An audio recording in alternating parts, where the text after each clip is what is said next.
Hello, Portuguese Witch King. Hello, Portuguese Samwise UMG. Sure was a long voyage from Portugal. Yes, and I'm feeling quite lonely actually. What? Even after what we did last night? Don't get me wrong, I just love that. It's just that, I'm thinking of my legacy and I'd really like a child. Well, but there were no women with us on the journey. I know, but Albuquerque has been telling me to get married to this one local girl over here. I understand. I can never give you what you want. I'll never forget you, Samwise Gamgee. I'll never forget you, Witch King. Remember when I told you that Portuguese was the language of Fort Kochi up until the British took over?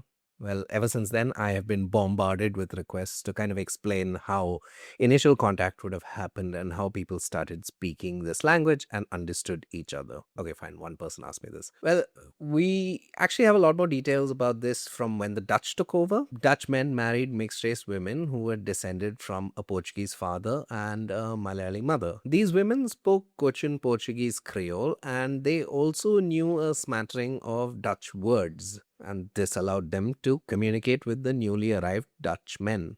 Obviously, as generations passed, more people would have been able to speak Dutch. Okay, but what happened when the Portuguese landed 200 odd years before this?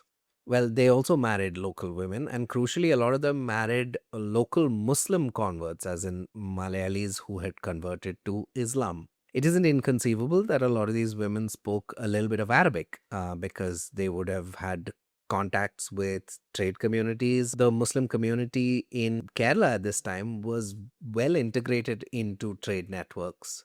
And also, Arabic would not have been completely untranslatable for the Portuguese. They have had contacts with the Arabs. Don't forget that when Vasco da Gama landed in Kozhikode, one of the first few people he met was a Tunisian merchant who spoke to him in Castilian. Basically, what I'm trying to say is that a lot of this happened because of a number of polyglots who would have existed in these trading circles, because of a lot of women who married these traders and therefore had to learn their new husband's language, or at least the basics of it.